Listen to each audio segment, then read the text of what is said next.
समाज अर्धनारीश्वर म्हणा, शिवशक्ती म्हणा, त्यांना नमन करतात, पण त्या स्वतःच्या स्वरूपाला पाठ फिरवतात. किन्नर समाज हा एक स्पेशल कॅटेगरी आहे. गुरु आचार्य महामंडलेश्वर लक्ष्मीनारायण त्रिपाठी जे नेहमी म्हणतात लव्ह युअरसेल्फ. सकाळी उठलं की आरशामध्ये स्वतःला आय लव्ह यू म्हणायला शिका.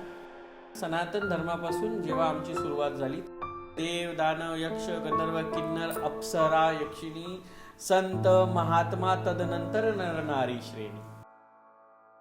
आमच्या मुलं सहस्त्रार चक्रापर्यंत इतके खवळवता की आम्ही ते श्राप देण्यासाठी मजबूर होतो. आमच्या इतकी ऍक्टिंगची कला नाहीये ना कोणाकडे. सगळ्या शिवलक्ष्मी आईसाहेब नाहीये. आणि त्याच्या मागचा जो स्ट्रगल होता ना, तो तुम्ही एकदा माझ्यासारखा अनुभवून पहा. की फोन ठेवला की लावला की Rudra mummy mummy, mummy mummy ऐकायला झालं असते. हे आहे माझं स्ट्रगल. अशीच शिवलक्ष्मी सागरची शिवलक्ष्मी नाही झाली. अशीच सागरची शिवलक्ष्मी शिवलक्ष्मी आईसाहेब नाही झाली. अरे संसार संसार जसा तवा चुल्यावर, हादी हाताला चटके मग मिळते भाकर. अरे संसार संसार.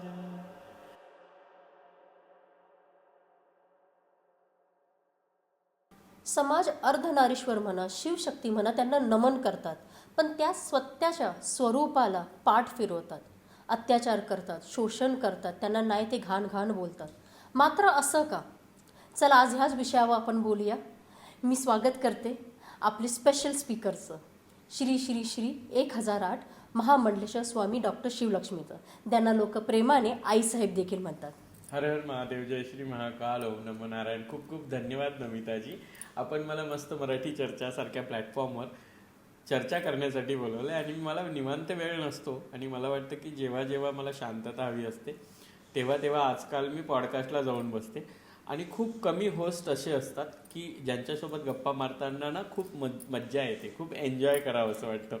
म्हणजे माझ्या आठवणीतल्या याच्यामध्ये जर मी इतकं छान एकामागे एक back to back podcast enjoy केले असेल तर ते नमिता राजपूत आहे म्हणायला काही हरकत नाही. इतकं सुंदर सगळं छान बॅक टू बॅक पॉडकास्ट करताय. आणि आत्ताही जो आपण नवीन हा पॉडकास्ट घेतोय हाही नक्कीच तेवढा इंटरेस्टिंग असेल याची मला पूर्ण खात्री आहे. कारण प्रश्नावरनं कळाले आज कुछ नया होगा. थँक्यू सो मच देवी. खरंच तुमच्यासोबत बोलून खूप मजा आली. थोड्या वेळापूर्वीच आम्ही हिंदी पॉडकास्ट केला, तो देखील नक्की बघा. तुम्हाला खूप आवडणाऱ्या अतिशय स्पेशल विषयावर आम्ही बोलले आहोत. आणि देवीने एवढा सुंदर पर्स्पेक्टिव्ह मांडला आहे ना, you guys are going to enjoy it. So definitely watch it. आणि हा तर तुम्ही नक्कीच बघा, कारण ह्याच्यावर देखील आम्ही भरपूर काही अशा टॉपिक्सवर बोलणार जे कदाचित थोडेसे हार्ड असतील, थोडेसे जरा हार्ड हिटिंग असतील, पण ते सत्य आहेत आणि सत्याला आपण कधी पाठी फिरलं नाही पाहिजे.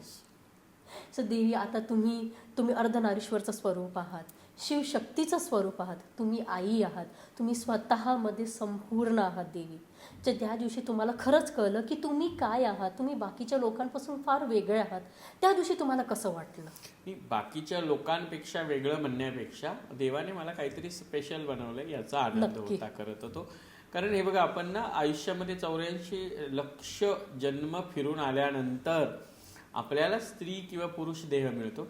आय एम सो लकी की मला स्त्री आणि पुरुष या दोन्ही देहांचं जे आनंद आहे परमेश्वराने मला या एका आयुष्यात दिलेला आहे.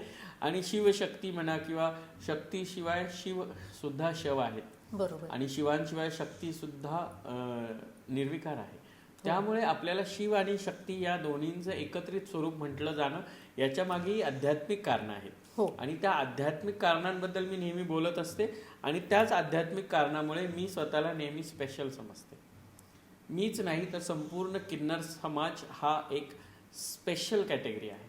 Because we are special, because की परमेश्वराने स्पेशली आम्हाला स्त्री आणि पुरुष या दोन्ही देहांचा आनंद देण्यासाठी खरं तर या स्वरूपामध्ये अवतरण केलंय. खूप सुंदर देवी. म्हणून मला वेगळं नाही वाटलं. कारण लोकांना काय वाटतं त्यापेक्षा जास्त मला काय वाटतं. माझ्या गुरु आचार्य महामंडलेश्वर लक्ष्मीनारायण त्रिपाठी जे नेहमी म्हणतात की स्वतःला लव्ह युअरसेल्फ.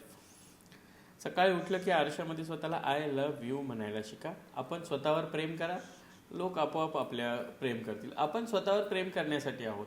लोकांना करायचं करतील, नाही करायचं नाही करणार. ते लोक आहेत.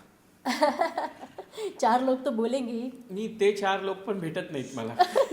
म्हणजे वयाच्या 35 पर्यंत आले पण ते 4 लोक पण भेटले नाही मला. जरा भेटा मला येऊन.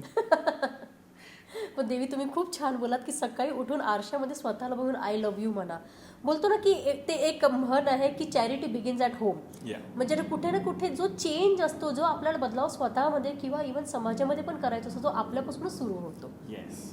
तर तो तुम्ही खूपच छान बोललात देवी. खूप खूप धन्यवाद. कारण हे बोलणं गरजेचं आहे. बघा, मी नाही बोलणार तर दुसरं कोणीतरी येऊन बोलणारच आहे. कारण ते बोलावं लागेल. जोपर्यंत बोलणार नाही तोपर्यंत या सगळ्या ज्या किन्नरांच्या प्रती भ्रम आहेत, भ्रांती आहेत, त्यांच्या प्रती जे काही लोकांमध्ये वेगवेगळ्या पद्धतीचे गैरसमज आहेत ते दूर नाही होणार. बरोबर. म्हणून बोलावं लागेल. आणि कसं ना देवी, मी तुम्हाला सांगू, आता जेव्हा मी लहान होते, कधी वाढदिवस असला किंवा काही घरात काही लग्न कार्य असं चांगली कामं असली, तर त्यावेळी आई पप्पा असायचेत ना, असे किन्नरला बोलवायचे. असे काही 4-5 जण होते जे आणि एवढे छान होते ना ते, म्हणजे त्यांच्या सोबत राहून सुद्धा एवढं मजा यायची की विचारू नका. म्हणजे आता आपण जेव्हा समाजाच्या ह्याच्या दृष्टिकोनाने बघतो, ते समाज तुम्हाला बोलवतं चांगल्या कार्यासाठी, तुमच्याकडून आशीर्वाद घेण्यासाठी. कारण जोपर्यंत तो असंही बोलतात की तुमच्याकडून आशीर्वाद मिळाला म्हणजे तो देवाने साक्षात्कार आशीर्वाद दिल्यासारखं असतो. इवन तुम्ही जेव्हा तुम्ही असं कोणा श्राप देखील दिला तरी लोक त्याच्यामुळे घाबरतात. पण तरीही जेव्हा लोक अशा प्रकारे तुमच्यासोबत वागतात, जेव्हा म्हणजे असं बोलतो ना की जसं पाखंडच म्हणा, हिपोक्रसीच म्हणा, एका तोंडाने की दुसऱ्या तोंडाने काही वेगळंच, तेव्हा तुम्हाला काय वाटतं? म्हणजे तुम्हाला त्याच्याबद्दल काय बोलायचं? सर्वात महत्वाचं, पाखंड म्हणण्यापेक्षा सगळ्यात आधी लोकांचा समज काय आहे हे समजून घेणं गरजेचं आहे. लोकांनी जर आध्यात्मिक प्रेरणेतून किंवा कल्पनेतून जर आमचा विचार केला तर देव, दानव, यक्ष, गंधर्व, किन्नर हे उपदेवतांच्या श्रेणीमध्ये असलेले देवता आहेत. बरोबर. आणि किन्नरांना देवतांचं स्थान काय आहे? कारण सनातन धर्मापासून जेव्हा आमची सुरुवात झाली तेव्हा ब्रह्मदेवाच्या कमंडलूमधून आमचा सृष्टीचा जन्म झाला. म्हणजे स्त्री पुरुष नर नारी या सर्वांच्याही पहिले किन्नरांची सृष्टी होती. आणि त्यामुळे देव, दानव, यक्ष, गंधर्व आणि किन्नर हे उपदेवता आहेत. नर नारी तर नंतर येतात. देव, दानव, यक्ष, गंधर्व, किन्नर, अप्सरा, यक्षिणी, संत, महात्मा, तदनंतर नर नारी श्रेणी. म्हणजे खूप नंतरचा आहे. हा समज आधी समजून घेतला पाहिजे लोकांनी. आणि तो जर समज नाही समजून घेतला तर अध्यात्मामधल्या लोकांना महत्व कळणार नाही. महाभारतात आम्ही आहोत, पद्मपुराणात आम्ही आहोत, स्कंद पुराणात आम्ही आहोत, रामायणात आम्ही आहोत, मोहिनी स्वरूपाच्या वेळी आम्ही आहोत, बृहन्नळा स्वरूपाच्या वेळी आहोत. महाभारत श्रीखंडी राजा किन्नर श्रीखंडी राजा नसते तर महाभारत संपलं नसतं. आणि त्यावेळी आमचा उल्लेख ज्या ज्या ठिकाणी झाला त्या त्या ठिकाणी किन्नर होते. इट मीन्स हे आमच्या अस्तित्वाचे पुरावे आहेत. बरोबर. आणि प्रभू श्री रामचंद्रांनी आम्हाला मंगलमुखी होण्याचा आशीर्वाद दिला. आणि आम्ही त्या आशीर्वादामुळेच लोकांना आम्ही आशीर्वादित करतो आणि ते मंगल कामनेसाठी असतं. बरोबर. तुम्ही म्हणालात की श्राप दिला तर असं असतं तसं असतं. घरामध्ये नवऱ्याने बायकोला बदड बदड बदड बदड बदडली तरी ती त्याला म्हणते जा तुझं वाटोळ होईल. बायको नवऱ्याला श्राप देतेच ना. हो. जर बायकोने काहीतरी मूर्खपणा केला किंवा काहीतरी वेगळं काहीतरी घडलं, सासू सुनेला श्राप देतेच. नवरा बायकोला श्राप देतो ना, तुझं कधीच चांगलं होणार नाही. 2 बायकांची भांडणं असली तरी त्या बायकांचे शब्द असतात तुझं जिंदगीत चांगलं होणार नाही. मग ते पण एकमेकांना श्राप देतात. बायका आणि पुरुष एकमेकांना श्राप देतात. त्या श्रापाचं कोणी बोलत नाही. किन्नरांनी श्राप दिला का खराव? अहो तुम्ही आम्हाला आमच्या बेंबीच्या देठापासून आमच्या सहस्त्रार चक्रापर्यंत इतके खवळवता की आम्ही ते श्राप देण्यासाठी मजबूर होतो. आमचा तो तळतळाट होतो तेव्हा आम्ही तुमच्याबद्दल बोलतो. अदरवाईज आम्ही कुणाला श्राप देतच नाही. खूप तुम्ही आम्हाला खूप त्रास देताय तर आमच्या तोंडातून निघणारी वाणी ती सत्य होते. म्हणून म्हटलं जातं की त्यांच्या श्रापाला घाबरतात. पण ते गैरसमज दूर केले पाहिजे. किन्नरांबद्दल खूप सारे गैरसमज झाले. अध्यात्मामधून आम्ही इतिहासामध्ये पण आमचे वर्णन आले. जेव्हा मुघलांमध्ये वर्णन आले, डच, पोर्तुगीज आले, त्यानंतर मुघल आले, आम्हाला त्यांच्या इथे कामाला ठेवलं, गुलाम म्हणून ठेवलं, धर्मपरिवर्तन केले. त्यानंतर आम्ही पुढे आल्यानंतर पुन्हा ब्रिटिशांनी आम्हाला एक बहिष्कृत जमात म्हणून घोषित केलं 1872 मध्ये. आणि मग आम्ही गावाच्या बाहेर गेलो. मग तुम्ही ते आम्हाला गावाच्या बाहेर ठेवलं. भारत स्वतंत्र होऊन सुद्धा आम्हाला स्वातंत्र्य मिळालं नव्हतं. आत्ता 2014 पासून कुठेतरी वी आर इंडियन्स. बरोबर. नाहीतर आम्ही तर तुमच्या संविधानाच्या पण कुठल्याच चौकटीत बसत नव्हतो, लॉज मध्ये सुद्धा नव्हते. लॉज मध्ये आम्ही नव्हतो.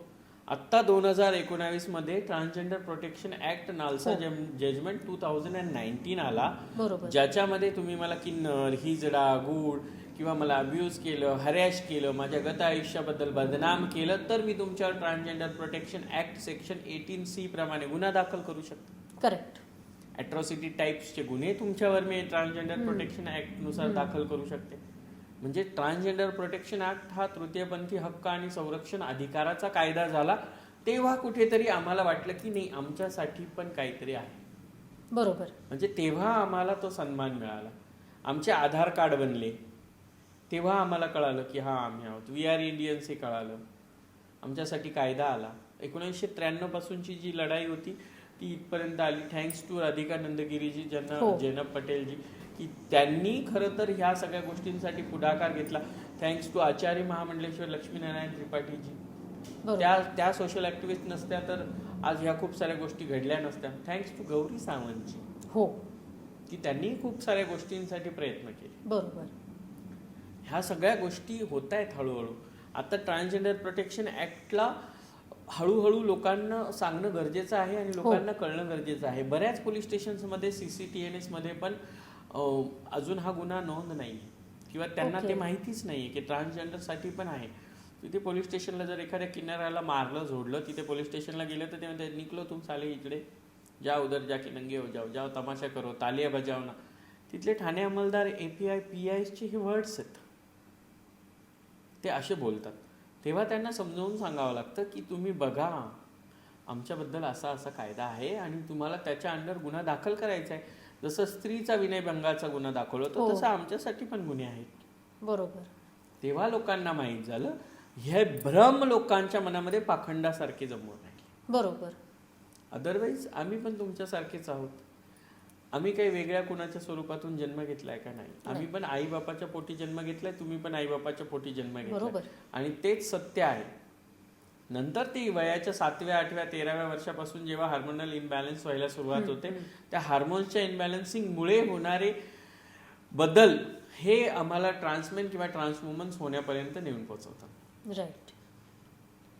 पण किती विचित्र आहे ना देवीजी, की म्हणजे आपल्या देशात जिकडे सनातन धर्म आहे, जिकडे महाभारत, रामायण, एवढ्या सगळ्या एवढ्या सगळ्या घटना घडल्यात, तरीही म्हणजे समाज अशा प्रकारे वागतो. म्हणजे हे बघूनच ऐकूनच कसं तरी वाटतं. इथे आपल्या भारतातच नाही तर खूप ठिकाणी सगळ्या गोष्टींना प्रॉब्लेम फेस करावे लागतात. फक्त भारताबद्दलच बोलून नाही चालणार. आता अमेरिकेमध्ये पण काय चालू आहे तुम्ही बघाच. हो, म्हणजे तुम्ही त्या जेंडर इक्वॅलिटीच्या फक्त मोठ्या मोठ्या बाता करू शकता. हो, ह्या जेंडर इक्वॅलिटीमध्ये तुम्ही काहीही दाखवत नाही. मला सांगा ना, कुठल्या ट्रान्सजेंडरला तुम्ही जॉबवर घेता, काम करवता, काय करता, कुठेच बघतात? काहीच नाही. मी बऱ्याच जणांना म्हणते, का नाही तुमच्या टीम मध्ये एखादा ट्रान्सजेंडर? करा ना, तुम्ही त्यांना पण हेल्प करा. तुम्ही एकदा ट्राय तर करा. तुम्ही ते ट्राय नाही करा. खूप शिकलेले ट्रान्सजेंडर्स आहेत. आमचे ट्रान्सजेंडर जज आहेत, प्रोफेसर आहेत, प्रिन्सिपल आहेत, डॉक्टर आहेत, वकील आहेत, टीचर्स आहेत. राईट. आमचे ट्रान्सजेंडर्स ड्रायव्हर्स आहेत, DOP आहेत, डायरेक्टर ऑफ फोटोग्राफी आहे, प्रेस मीडियामध्ये आहे, प्रिंट मीडियामध्ये आहे, तुमच्या सोशल मीडियामध्ये आहेत, न्यूज अँकर्स म्हणून आहेत. बरोबर. सगळे फोटोग्राफर आहे, वाईल्ड फोटोग्राफर आहे, ह्या सगळ्या फील्डमध्ये आहेत. आणि आता हिंदू सनातन धर्माच्या महामंडलेश्वर आचार्य महामंडलेश्वर पदांपर्यंत आहेत. बरोबर. म्हणजे सगळीकडे आहेत, पण तुम्ही त्यांना चान्स देत नाही. बरोबर. आणि तो चान्स मिळवण्यासाठी मग आमच्या जीवाची तळतळ होते, आमच्या जीवाचा आक्रांत होतो आणि मग तुम्ही लोक आम्हाला नावं ठेवतात. तुम्ही सेक्स टॉईज सारखं आमच्या लोकांना पाहता. म्हणजे आजकाल जे मुलं आमच्याबद्दल घाण बोलतात किंवा कमेंट्स करतात ना, त्याच मुलांना एक बिअरची बॉटल आणि सोबत बिर्याणी सोबत त्यांना लॉजवर आमच्या सारख्यांसोबत झोपायला आवडतं. पण 4 चौघांमध्ये आम्हाला मैत्रीण, बहीण किंवा आई म्हणून घ्यायला नाही आवडत. दाखवण्याचे दात वेगळे असतात बऱ्याच जणांचे आणि खाण्याचे दात खूप वेगळे असतात. आणि ते तसं चालवलं जाते. सगळ्या गोष्टींमध्ये हे करतात. तुम्ही आम्हाला काही करू देत नाही म्हणून आम्हाला काहीतरी करायला जे उरतंय आम्ही ते करतोय. स्त्री पुरुष हे पण तर भीक मागताना दिसतात, लहान लहान लेकरं भीक मागताना दिसतात. पण आमच्यामध्ये जर कोणी टाळी वाजून भीक मागितली तर तुम्ही आम्हाला भिकारी म्हणतात. आणि ते जे भिकारी तुमच्यामुळे झाले त्यांचं काय? हो. त्यांच्यासाठी काम धंदे आहेत तरी ते भीक मागतात. बरोबर. आमच्यासाठी तर ते पण नाही आहे. ही रिॲलिटी लोकांना समजून घेणं गरजेचं आहे. तेव्हा लोकांना कळेल की भ्रम काय आहे, भ्रांती काय आहे आणि पाखंड काय. करेक्ट. तर देवी, आता जसं तुम्ही बोलला तर ह्याच्यावर मला आता एक सिच्युएशन आठवते. म्हणजे आता ही भरपूर जणांकडून मी ऐकलं आणि ॲक्च्युली माझ्या घरात एकाने बघितलं देखील आहे. भरपूर वर्षांची पूर्वीची गोष्ट आहे की म्हणजे माझा भाऊ एकदा ट्रॅफिकमध्ये अडकलेला, तर गाडी आपला थांबून होता. तिकडे त्यांनी बघितलं की पुढे एका ऑटो रिक्षामध्ये एक मुलगी बसलेली.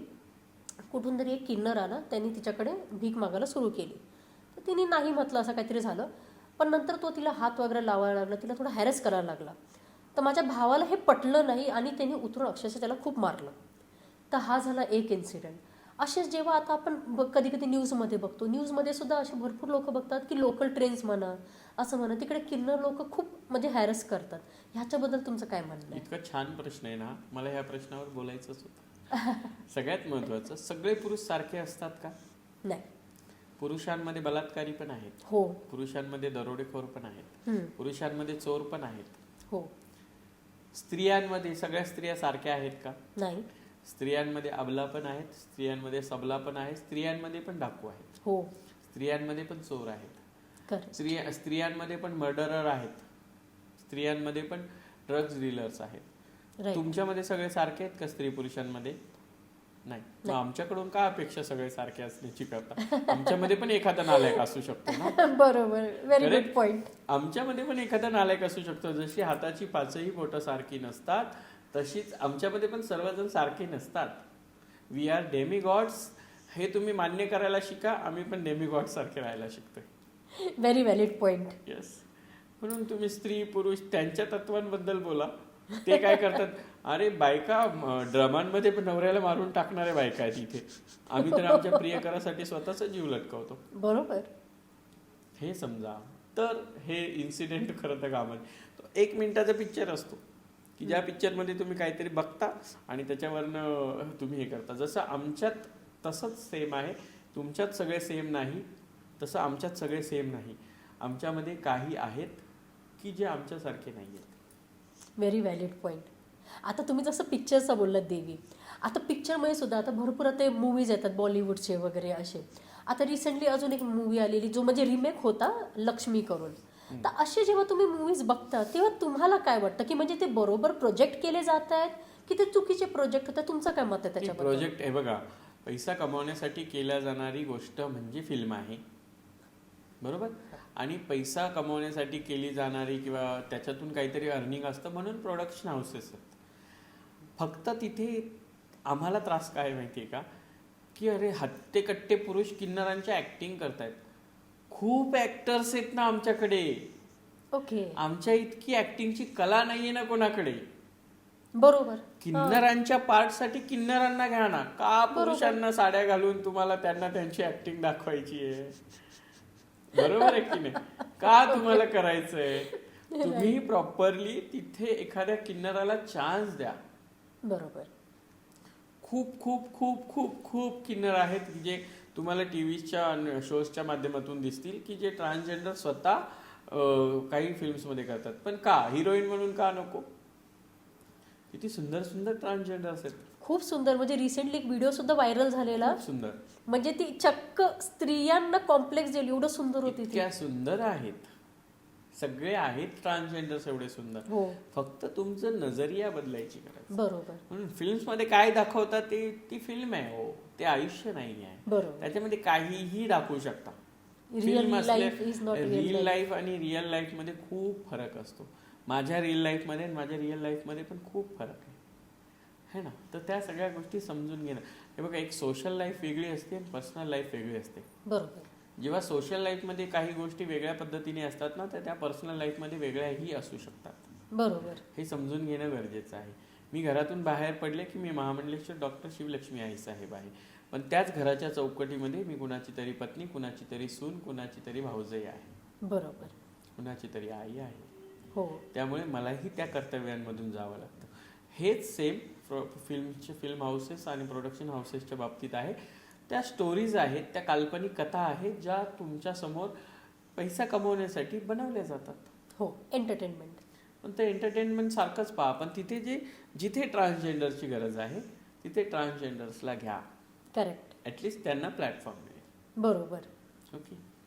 तर तुम्ही आई देखील आहात, त्याच्याबद्दल तुम्हाला काय म्हणतात? म्हणजे लोक तुम्हाला प्रेमाने आई साहेब म्हणतात, काही सांगाल त्याच्याबद्दल? माझा शिष्य होता राजलक्ष्मी आहे, म्हणजे माझा शिष्य सगळ्यात मोठा राजलक्ष्मी माझा शिष्य आहे. त्या शिष्याने पहिल्यांदा मला आईसाहेब म्हणून हाक मारली होती आणि तेव्हापासून सगळे माझे शिष्य मला आईसाहेब म्हणायला लागले. शिष्यानंतर अख्खं जग, दुनिया, महाराष्ट्र, आता अख्खा भारताच्या बाहेर पण सगळे फॉरेन कंट्रीजमधलेही सगळे माझे क्लायंट्स असतील, सगळे माझे जवळचे असतील, सगळे मला आईसाहेबच म्हणतात. म्हणजे मला मराठीतून आईसाहेब ते हिंदी का आईसाहेब पासून तर आईसाहेब इथपर्यंत सवय झाली. How sweet. हे फक्त ॲसेंट बदलला पण आईसाहेब नाही बदलल्या. भावना तीच आहे. मी घरामध्ये पण माझ्या रुद्रसाठी पण मी आईच आहे. हो. मी सगळ्यांसाठी किती हजारो, आता माझे एवढे 600 चेले आहेत, माझ्या चेल्यांसाठी आईसाहेब आहे. आज तर सगळे मला आईसाहेब म्हणतात. मी ते ममत्व जपलं खरं तर. बरोबर. मी त्या पद्धतीने राहते आहे, त्या पद्धतीने लोकांना हृदयामध्ये जागा देते आहे, म्हणून लोकांनी डोक्यावर उचलून धरलंय. म्हणतात सगळे, पण सगळे आईसाहेब नाही बनू शकणार. बरोबर, ते तर आहे. खूप जणांचं हे वाक्य आहे. हम्म. शिवलक्ष्मी हजारो असतील, सगळ्या शिवलक्ष्मी आईसाहेब नाहीयेत. अगदी बरोबर, खूप छान.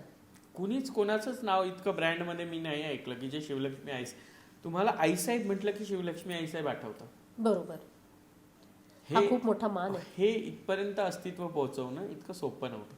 खूप दगड धोंडे अंगावर घेतले, खूप वेळा सगळ्या गोष्टी घडल्या, तेव्हा कुठेतरी आईसाहेब आहेत. फक्त लोकांना वाटतं की काय सागरची शिवलक्ष्मी झाली, पण त्याच्या मागचा जो स्ट्रगल होता ना, तो तुम्ही एकदा माझ्यासारखा अनुभवून पहा. जरा भिकाऱ्यासारखं शिर्डीला द्वारकामाईमध्ये मिळणाऱ्या प्रसादावर 4 दिवस काढून बघा, तेव्हा कळतं स्ट्रगल काय आहे. तेव्हा खरं आई बनण्याचं सौभाग्य मिळतं. आई बनणं इतकं सोपं नाही. बरोबर. तुम्ही तुमच्या स्ट्रगल्स बद्दल काही सांगू शकाल? ही स्ट्रगल्स माझी सगळ्या दुनियेला माहिती आहे, पण मला फक्त एवढंच माहिती आहे की बाहेरच्या लोकांपेक्षा घरच्यांनी जास्त त्रास दिला आणि त्या त्रासाने कंटाळून शेवटी आज इथपर्यंत पोहोचले आहे. आणि मला वाटतं की तो त्रास, कुछ दाग अच्छे होते ना, तसे कुछ नालायक लोक भी अच्छे होते. कारण सगळ्यांनी त्यांनी त्रास नसता दिला तर मला ती आस लागली नसती. बरोबर. मी ती तशी पेटून उठले नसते आणि मी आज आईसाहेब बनले नसते. ते कधी कधी बोलतात ना की काही गोष्टी चांगलं असो किंवा वाईट असो, हे पूर्ण जग, हे पूर्ण देवाचंच आहे. आणि याला स्ट्रगलच म्हणतात. रोजच स्ट्रगल आहे माझं, रोजच स्ट्रगल आहे ना, सगळ्याच गोष्टींमध्ये स्ट्रगल आहे. आता तुम्ही प्रश्न विचारताय त्याच्यासाठी उत्तर देण्यासाठी पण मला स्ट्रगलच करावं लागतं. मला विचार करावा लागतो की मी माझ्या पदाच्या मर्यादेमध्ये राहून, माझ्या पदाच्या गरिमांचा विचार करून मी कशा पद्धतीने उत्तर दिलं पाहिजे. हे पण स्ट्रगलच आहे. विचारांसोबत जे, मानसिकतेसोबत जे चालतं ना, ते स्ट्रगल असतं तुमचं. आणि ते सगळेजण नाही समजू शकत. बरोबर. फक्त लोकांना मोठं झालेलं दिसतं, पण मोठं होण्यासाठी हे 15 वर्ष किती आयुष्य खराब झालंय ना, ते नाही दिसत लोकांना. फक्त हे लोकांना तुम्ही दिसतं. खूप बरोबर बोललात देवी. कारण आता तसं आपण, तुम्ही थोड्या वेळपूर्वी बोललात की म्हणजे रिअल लाईफ खरी रिअल लाईफ नसते. लोकांना तुमचं यश दिसतोय, पण त्या यशाच्या पाठचं तुमचं स्ट्रगल म्हणा, तुमचे त्रास म्हणा, तुम्ही काय काय सोसले, ते सगळं नाही दिसत. लोकांना असं वाटतं की बस आपली चुटकी बदलली की झालं. सतत तुम्ही एक विचार करा की सतत, आता मी तुम्हाला दिसते रेडी अँड फ्रेश, सकाळी एक पॉडकास्ट करून आले. हो. तुमचा पॉडकास्ट संपणार आहे, तुमचा पॉडकास्ट केल्यावर अजून एक पॉडकास्ट करणार आहे, तो पॉडकास्ट 10 वाजेपर्यंत चालेल. मग मला पुणे टू ठाणे ट्रॅव्हल करायचं आहे ॲटलिस्ट 3 आवर्स. बरोबर. 10ला जर तिथून निघते, 10 10:30ला, तुम्ही 12 1 11 12 1 1-1.5 वाजता घरी पोहोचणार आहे. कधी कुठे काय जेवणार आहे मला माहित नाहीये. घरी जाऊन झोपणार आहे. पुन्हा सकाळी 7 वाजेपासून मला सगळ्या गोष्टी पुन्हा करायच्या आहे. अक्षरशः 8-8 10-10 दिवस 2-2 3-3 तासाच्या झोपेवर जगावं लागतं. इतका त्रास होतो. म्हणजे ट्रॅव्हलिंगमध्ये झोपून पुन्हा मेकअप टचअप करून आला पॉडकास्टचा टायमिंग झाला. इथपर्यंत स्ट्रगल करावा लागतो. खरंच फक्त सकाळी उठून भांडे घासले, कपडे धुतले, स्वयंपाक करावला म्हणून बायकांना वाटतं की मी काय झेंडा काढला. माझ्यासारखं फिरून बघा जर थोडंसं, नाही जमत लोकांना. अहो वयाच्या 35शीत कंबर असं पडलं ना तर असं वाटतं की मोडून बाजूला टाका. ही पाठ आहे ना, असं वाटतं गाडीत बसून बसून बसून बसून असं. मी 10-10 15-15 तास असं ट्रॅव्हल करत असते. हो. मी अशी रात्री 12 वाजता दिल्लीवरून आले आणि पहाटे 3 वाजता लगेच रेडी होऊन मी सुरतला गेले. Oh my God. तिथला पूर्ण दिवसभर प्रोग्राम करून मिरवणूक करून मी पुन्हा तिथून 3ला निघून मी पुन्हा 12 वाजेपर्यंत 9 वाजेपर्यंत घरी येऊन पुन्हा रेडी होऊन मी पुण्यात पोहोचले. बापरे. पुण्यात येऊन सकाळी 9चा एक पॉडकास्ट केला 12 वाजेपर्यंत, पुन्हा 2 वाजेपासून पॉडकास्ट केला मी 5 वाजेपर्यंत, पुन्हा 6ला पोहोचून 6 वाजेपासून पॉडकास्ट केला 9 वाजेपर्यंत, आणि मी जे मिळेल ते खाल्लं आणि मी घरी गेले. हो. हा स्ट्रगल नाही का? बरोबर. कुछ समजणार नाही लोकांना. फक्त लोकांना दिसती पॉडकास्ट काय असे एका ठिकाणी पॉडकास्टवाल्यांनी घर बांधून ठेवलं, ते तिचे माझ्याजवळ येऊन पॉडकास्ट करणार आहेत. नाही हो, हे समजावं लागेल लोकांना. फक्त दिसते पॉडकास्टला जाती. हो, पण त्या पॉडकास्ट मधून काय सांगते ते पण तर बघा ना. अगदी बरोबर. मी त्या पॉडकास्ट, तुम्ही स्ट्रगल नाही बघत, फक्त पॉडकास्ट आला, पण ते कॅमेरा लावणं, त्या माईक्स बघणं, व्हॉइस येणं, लाईट्स करणं, तो स्टुडिओ सेट करणं, इथून स्ट्रगल आहे ना हो. बरोबर. गेले कॅमेऱ्यावर बसले, हा आजचा पॉडकास्ट असा आहे, झालं, धन्यवाद, चालेल, असं पॉडकास्ट नाहीये ना. बरोबर. विचार करावा लागतो ना प्रश्नांची उत्तर द्यायला. सगळ्यात जास्त हे डोकं थकतं. असं बेडवर पडलं की कधी मरून पडतं कळत नाही. हा स्ट्रगल इतका सोपा नसतो. बरोबर. हा स्ट्रगल आहे खरा लाईफचा. हो. बोलणाऱ्यांना काय, कुछ तो लोग कहेंगे, लोगों का काम है कहना. बरोबर. मला एवढं माहिती आहे, आपलं काम करत राहायचं. जोपर्यंत शरीर साथ देईल तोपर्यंत मी तुमची आहे. How sweet. तर देवी, जेव्हा तुम्ही थकलेले असतात, तुम्ही जसं आई देखील आहात, जेव्हा तुमचा मुलगा जेव्हा तुमच्याकडे येतो तेव्हा तुम्हाला कसं वाटतं? आणि तुम्हाला असं कधी असं वाटतं का की कदाचित मी त्याला थोडासा अजून वेळ दिला पाहिजे होता? असं आता नाही, मला वाटतं अजून 2, 4, 5 वर्ष. खरं तर तो एकदा स्कूलला स्टार्ट झाला ना की, आता 2 वर्षाचा आहे, अजून थोडा स्कूलला वगैरे जायला लागला किंवा स्टार्ट झाला ना की त्याच्यानंतर मला असं वाटतं की मी पण संन्यास घ्यावा आता या सोशल लाईफ पासून आणि त्या मुलाला वेळ द्यावा. खरं तर कारण मी आहे ना, सगळ्यांच्या घरात बसून सोशल लाईफ पण जगता येते हो. पण सतत सगळ्या फिरतीवर असणं. बघा ना, मी कधी सुरतला असते, गुजरातला, कधी मी अहमदाबादला असते, कधी मी दिल्लीला असते, कधी मी चंदीगडमध्ये असते, कधी मी पंजाबमध्ये असते. मी कुठे असते हे मला माहित नाही पडत कधी कधी. बरोबर. अक्षरशः मी कधी फ्लाईट्स मध्ये असताना, आता पुण्यातून फ्लाईटला बसले की दिल्लीत पोहोचते, मला माहित नाही माझी दिल्लीवरून फ्लाईट कुठे, माझी बॅग रेडी आहे, मला माहिती पडतं तिथे गेल्यावर की हा आता फ्लाईट आहे ना माझी, कुठे. मग मला कळतं की मी दिल्लीवरून अहमदाबादला चालले. ओके. मला कळतं की मी अहमदाबादवरून कुठे चालले. मग मॅनेजर फोन करून सांगतो, आई साहेब तुमची फ्लाईट आहे बरं का उद्या इतक्या वाजता. बस झालं का, लगेच मी सकाळी रेडी होणार आहे. आणि फ्लाईटचे टायमिंग्स मला माहित नसतात. मला हे एक दिवस आधी माहित पडतं की उद्या तुमची इतक्या वाजता फ्लाईट आहे. मग ती सकाळी 6ला असेल तर मला रात्री 3 वाजता उठून एअरपोर्टवर पोहोचावं लागतं. बरोबर. चेक इन अँड ऑल या सगळ्या थिंग्स आहेत. लोक म्हणतात फ्लाईटने फिरते, आणि फ्लाईटने फिरते, ज्यांच्याकडे जाते ते तिकिटाचे पैसे देतात, आणि माझा वेळ वाचावा म्हणून फ्लाईटने जाते. मला तर फ्लाईटने जायला आवडत नाही, मला भीती वाटते. ओके. पण वेळ वाचतो माझा. असं जर मी कारने फ्लाईटने दिल्लीला जाणार असेल, मी कारने जर दिल्लीला जाणार असेल तर मला 12 ते 15 तास लागतात. बरोबर. आणि जर मी फ्लाईटने जाते तर मी 1.5 तासामध्ये दिल्लीत पोहोचते. बरोबर. मग तो टायमिंग वाचवणं, माझ्या वेळेला महत्व आहे की नाही, आणि त्या वेळेच्या महत्वाची तर चार्ज करते ना मी. बरोबर. म्हणून तर लोक मला अपॉइंटमेंट घेऊन भेटतात ना. माझ्या 1 तासाची किंमत आहे ना तेवढी. बरोबर. कारण मी हे स्ट्रगल करते ना, तर हात पाय कंबर इतकं दुखून जातं की कधी कधी कळत नाही काय करावं. कधी कधी इतकी इरिटेट होते, इतकी चिडचिडी होते, तरीही आलेल्या फोनवर म्हणते, जय श्री महाकाल शिवलक्ष्मी बोलते, बोला ना. झोपेत सुद्धा असा फोन असतो माझा. रात्री 2ला 3ला पण फोन करतात लोक, पहाटे 4ला 5ला फोन करतात लोक. अरे बापरे. इतकं सोपं आहे का आईसाहेब बनणं? तुम्हाला रात्री 10 नंतर जर फोन आला तर तुम्ही म्हणणार तेरी घर में माँ बहीण नाही क्या? राईट. म्हणजे इतकं सोपं नाही. अहो 2-2 मॅनेजर काम करतात, हाताखाली 2-2 PA काम करतात, तरी मला दिवसाला सतत फोन असतात. बरोबर. असा पर्सनल वेळ नाही ना. जेवताना सुद्धा फोनवर बोलतो. किती क्लायंट्स असतील माझे, किती मुली असतील, त्यांना विचारा की मी जेवता जेवता त्यांच्याशी बोलते. ते म्हणतात आई तुम्ही जेवण करून घ्या ना. मी त्यांना म्हणते नाही, हाच वेळ आहे माझ्याकडे तुझ्याशी बोलायला. अरे बापरे. म्हणजे रुद्र असं बसलं गाडीत की फोन ठेवला की लावला की रुद्र मम्मी मम्मी, एवढं मम्मी मम्मी ऐकायला तर असते. इतकं सोपं नाहीये.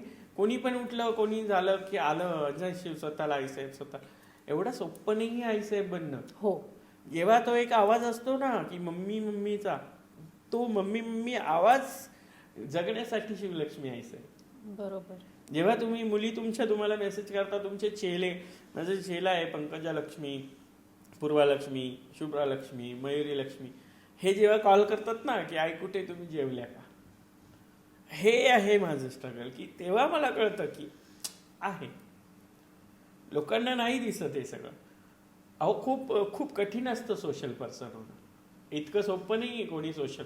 आणि सोशल पर्सन असून एक किन्नर असणं, एक हिजडा असणं खूप कठीण असतं. सॉरी, पण हे नाही का भावना आहेत माझ्या. खरंच मला खूप ते हे होतं की माझी पण एक पर्सनल लाईफ आहे, पण माझी पर्सनल लाईफ मी सोशली जगते ना. बरोबर. माझ्या पर्सनल लाईफला बंधनं नाही आहेत ना. मी सगळं सांगते, तुम्ही माझ्या घरपर्यंत येऊन भेटू शकता मला. इतकं मी स्वतःला मोकळं आरशासारखं ठेवलं. माझं आयुष्य मी पुस्तकासारखं उघडा ठेवलं. काही कधी आयुष्यातलं लपवलं नाही. आणि ते आज हे पण आत्ता लपवता नाही येणार की स्ट्रगल आहे हो. अशीच शिवलक्ष्मी सागरची शिवलक्ष्मी नाही झाली, अशीच सागरची शिवलक्ष्मी आईसाहेब नाही झाली, अशीच श्री श्री 1008 आणि स्वामी पदवी घेऊन महामंडलेश्वर नाही बनली. खूप स्ट्रगल आहे, तुम्ही करून बघा. कंटिन्यू 15 लिटरली मी 20 तारखेपासून लिटरली मी रोज ट्रॅव्हलिंग करते. आज तारीख काय आली, 4, 5, 6 तारीख आली, तरी पण मी रोज ट्रॅव्हलिंग करते. मी एकही दिवस घरात नाही. मलाही वाटतं मी घरचं जेवण खावं, बसावं, बोलावं, गप्पा माराव्या, माझं टीव्ही बघावा,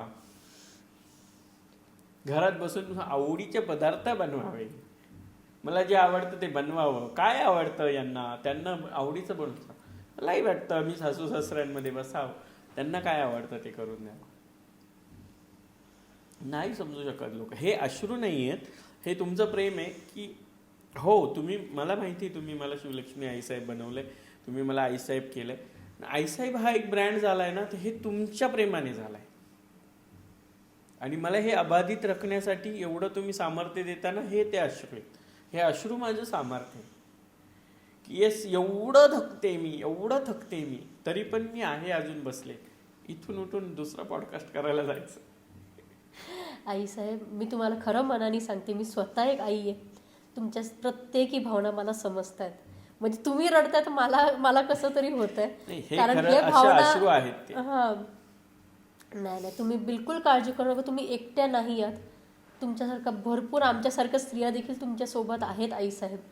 असं बोलतं ना की म्हणजे एक म्हण, आता ती म्हण मला बरोबर आठवत नाही, पण असं बोलतात की जोपर्यंत हात भाजले नाही जात तोपर्यंत भाकरी मिळत नाही. प्रेम सुद्धा तसंच आहे की म्हणजे भाकरी मिळत नाही ना, तर ती बहिणाबाईंची खूप छान कविता. सॉरी, हा बोला. अरे संसार जसा तवा चुल्यावर, हाधी हाताला चटके मग मिळते भाकर. अरे संसार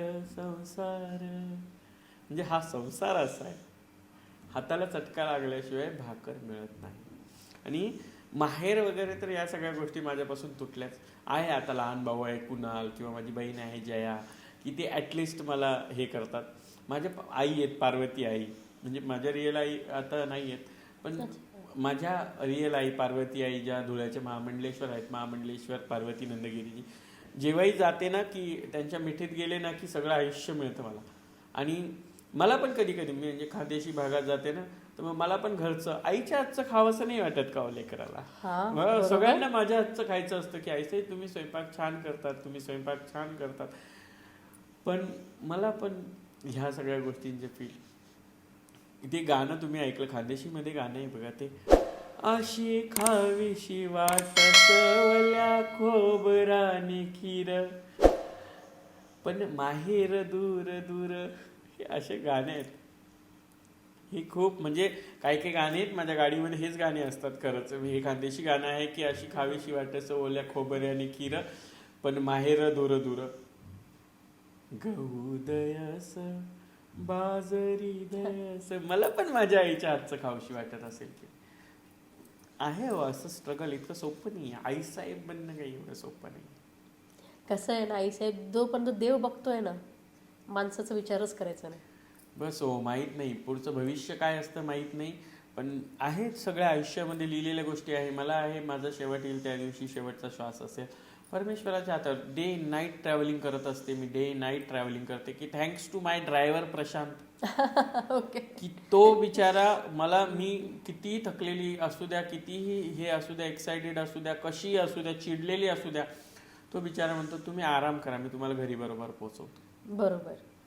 thanks to my manager Yash, thanks to my manager Vrushali, thanks to my PA Sumedha. ह्या सगळ्या लोकांनी मला मॅनेज केलं, तेव्हा मी मॅनेजेबल आहे. That's why I am manageable.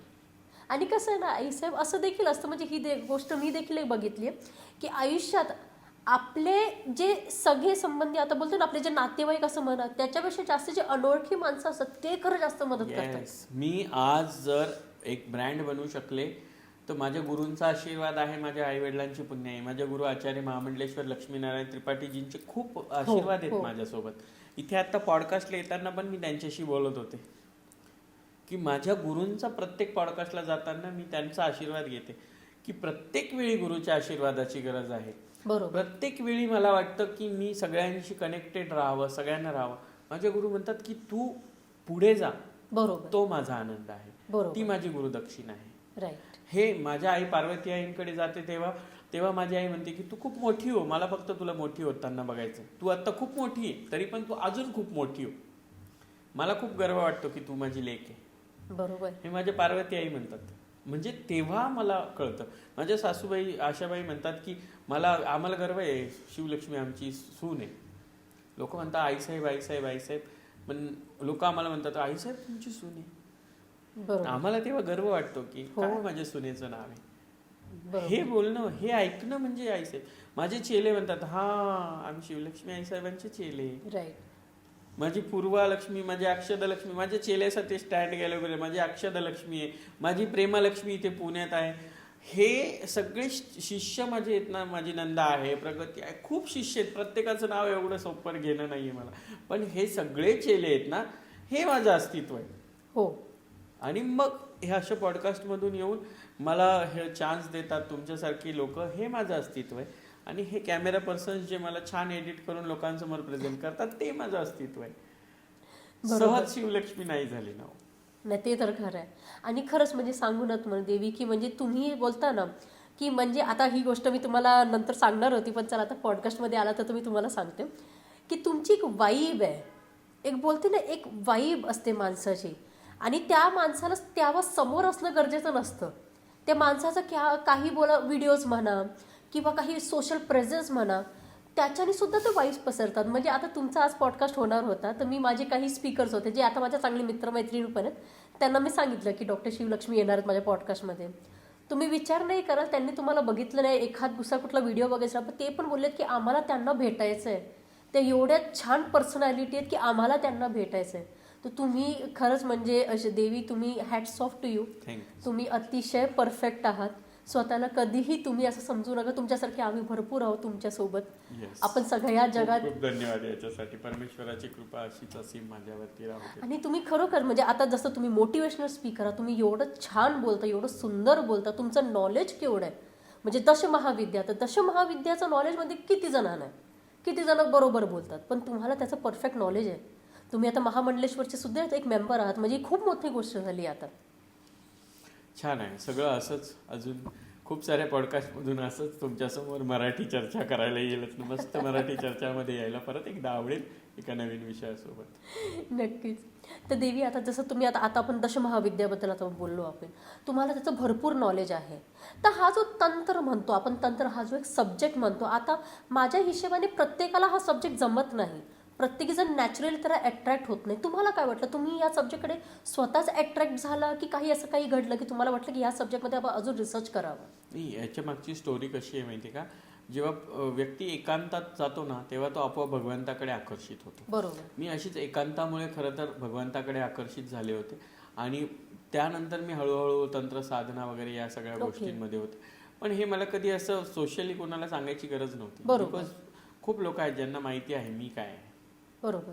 आणि त्यानंतर सोशली जर ह्या गोष्टी काही लोक त्याचे भ्रम पसरवत आहेत, हो. तर ते भ्रम खोडून काढणं हे ॲज अ महामंडलेश्वर माझं कर्तव्य आहे. बरोबर. आणि म्हणूनच मी पॉडकास्टच्या माध्यमातून ह्या विषयाला बोलायला सुरुवात केली.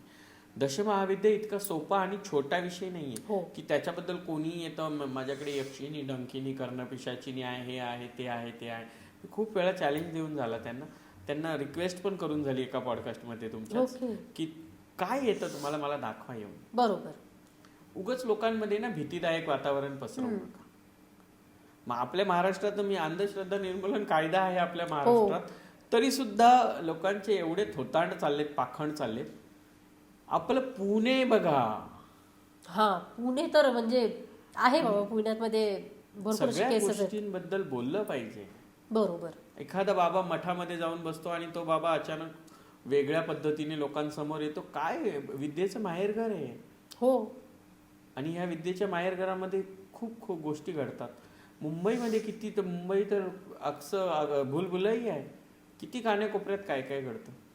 ओके. पण ह्या सगळ्या गोष्टींकडे लोकांचं लक्ष वेधण्याऐवजी तुम्ही लोक सगळे भयानकतेने आपण दशमहाविद्यांना प्रेझेंट करतोय, हे खूप चुकीचं आहे. म्हणून मी त्याच्याबद्दल बोलते. बरोबर. दशमहाविद्या हे आपल्यामध्ये स्वतःमध्ये एक खूप मोठं विश्व आहे. हो.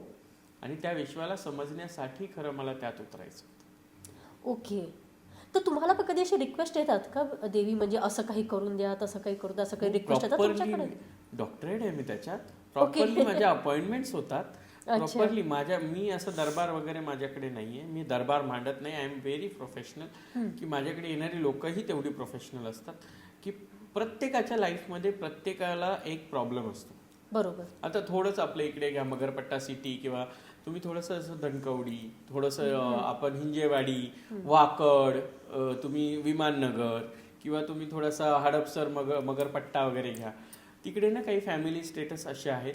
एक तर नवरा जॉबवर गेला की बायको घरी असते, बायको जॉबवर गेली की नवरा घरी असतो. दोघांमध्ये अंडरस्टँडिंग नाही. मग तो दुसरे पर्याय शोधतो, ती दुसरा पर्याय शोधतो. मग ते पुन्हा माझ्याकडे असे रिलेशनशिपची रिलेटेड प्रॉब्लेम. ओके. अनेक जण आहेत की बॉसिंगमुळे त्रासलेले आहेत आणि बॉसिंगमुळे खूप प्रयत्न करूनही त्यांना प्रमोशन्स मिळत नाही. अशी लोक माझ्याकडे येतात. बरेच लव्ह अफेअर्स आहेत की याने माझा यूज केला, तिने माझा यूज केला, मला सोडून दिलं, असं केलं. किंवा नवरा बायकोंची रिलेशनशिप आहे की आधी छान होता, आता नाही जमत आहे. ओके. बरेच आईवडील येतं की मुलगा असा होता, मुलगा तसा होता, आता असा झाला.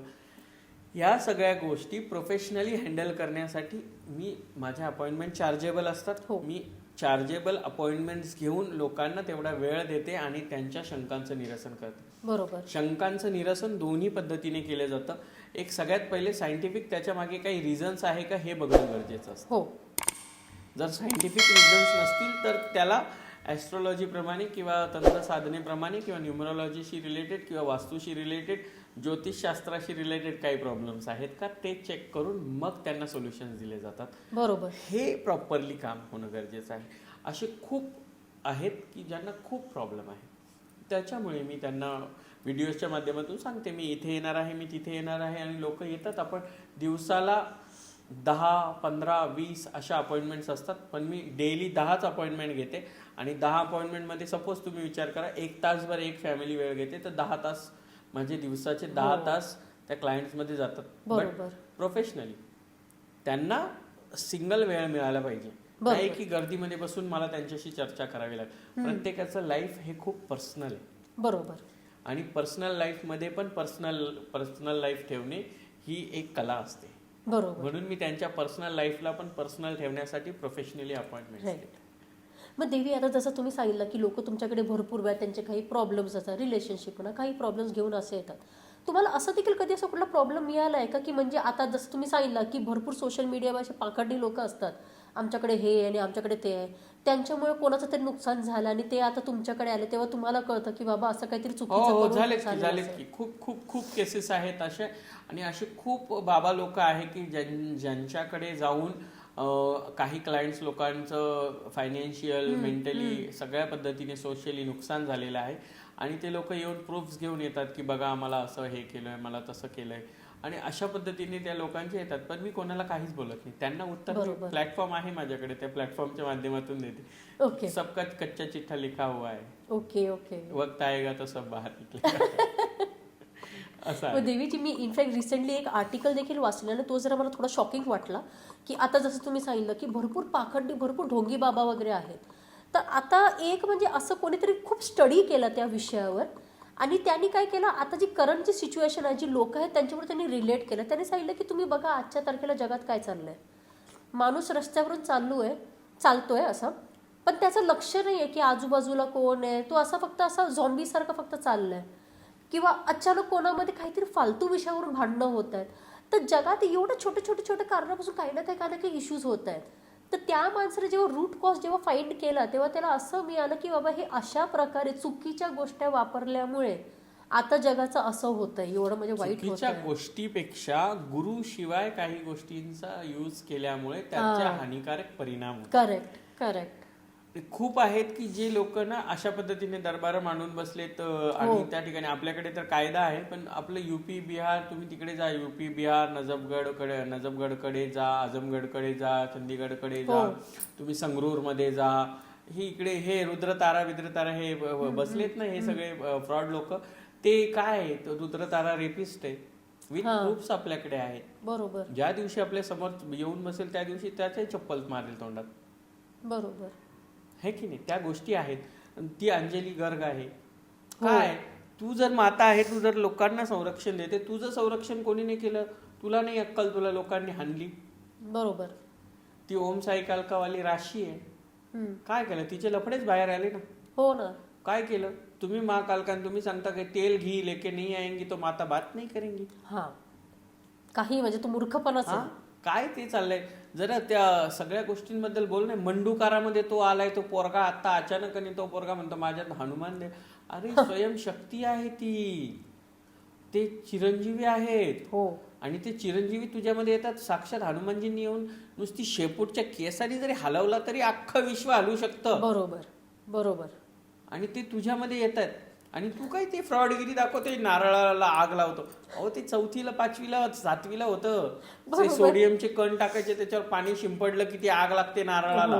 पाण्याचा आणि त्या पोटॅशियमचा एकमेकांसोबत संयोग होतो आणि आग लागते. बरोबर.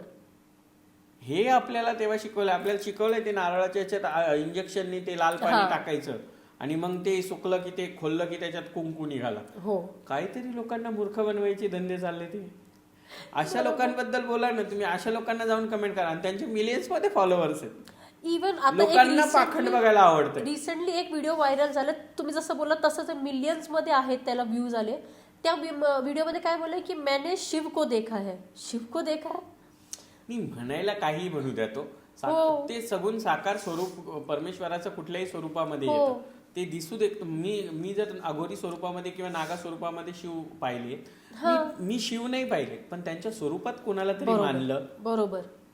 ते वेगळं आहे. आणि साक्षात मैंने शिव देखा याच्यात फरक आहे. हो ना. काहीही. आणि लोकांना ते ना तसेच ते वेड्यात काढणारे बाबा लोकांना व्हायरल करायचंय. त्याच्यामुळे लोकांचं चाललंय. चलो चल रहा है तो चलने दो. उनकी दुकानें चल रही है, हम लोग हार फूल लेके खड़े हैं. जिस दिन दुकान बंद होगी पूजा करके आगे चलेंगे. करेक्ट. सिंपल.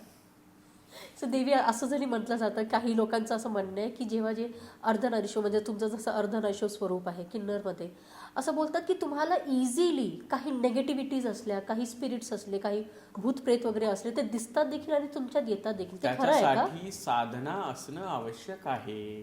अच्छा. गुरु असणं आवश्यक आहे. गुरु आणि साधनेशिवाय तुम्ही कुठलीही एनर्जी किंवा कुठलीही नेगेटिव्हिटी नाही तुम्ही समजू शकत. त्याच्यासाठी त्या गोष्टी, तुमचं 6th सेन्स ऍक्टिव्ह असणं गरजेचं आहे. तुमच्या सप्तचक्राज मधल्या मूलाधार चक्रापासून सहस्त्रार चक्रापर्यंत त्या ऍक्टिव्हिटीज होणं गरजेचं आहे. तुमचं मूलाधार चक्र, आज्ञा चक्र आणि सहस्त्रार चक्र ज्यावेळी ऍक्टिव्ह होतं त्यावेळी तुम्हाला आजूबाजूच्या व्हाइब्स कळतात. बरोबर. ह्या सगळ्या गोष्टी साधनेने सिद्ध होतात. कोणी उठून काही भास होणं वेगळी गोष्ट, आणि साधनेतून काही गोष्टी करणं वेगळी गोष्ट आहे. करेक्ट. सो देवी, आता आपण एवढं सगळं काही बोललो, तुमच्या एक्सपिरियन्स बद्दल बोललो, तुम्ही स्ट्रगल जे केलं त्याच्याबद्दल बोललो, लोकांचं सध्या तरी समाजामध्ये काय चालू आहे तंत्र ह्याच्याबद्दल बोललो. आता तुम्हाला जर एक स्पेशल मेसेज द्यायचा आहे आपल्या व्ह्युअर्सना, ऑडियन्सला, तर काय असेल? मी सगळ्यांना फक्त एवढंच सांगेल की फक्त आजूबाजूला दिसणाऱ्या गोष्टींपेक्षा तुमचे आई वडील, म्हणजे तुमचे माता पिता तुम्हाला काय शिकवता हे आयुष्यातलं सगळ्यात मोठं सत्य आहे. कारण आई वडील हे तुमचे उद्धारक असतात आणि तेच तुम्हाला सर्व गोष्टी ज्या आहेत त्या योग्य सांगू शकतात. मित्राने सांगितलं म्हणून ह्या कॉलेजला जा आणि मैत्रिणीने सांगितलं म्हणून त्या PGला जा, यापेक्षा आई वडील तुमचं सगळ्यात जास्त चांगलं आणि योग्य भविष्य पाहत असतात. म्हणून जर भविष्याबद्दल विचार करत असाल तर मातृदेवो भव पितृदेवो भव या उक्तीप्रमाणे आई आणि वडिलांचा आदर करायला शिका. तर तुम्ही मोठे होऊ शकता, तर तुम्ही सक्सेसफुल पर्सन होऊ शकता. खूप सुंदर देवी, थँक्स अ लॉट. तुमचं खूप खूप आभार, तुम्ही आज आलात, आपण छान गप्पा गोष्टी केल्या. अँड आय होप की व्ह्यूअर्स आणि ऑडियन्सला देखील भरपूर आवडलं असेल. नक्की कमेंट करून आम्हाला सांगा. डॉक्टर शिवलक्ष्मी सगळे लिंक्स मी या व्हिडिओच्या डिस्क्रिप्शनमध्ये प्रोव्हाइड केले आहे. तुमचं त्यांचं पेज देखील बघू शकता आणि आम्हाला मोटिवेट करत राहा. जय श्री महाकाल. हर हर महादेव. ओम नमो नारायण. खूप खूप धन्यवाद. थँक्यू.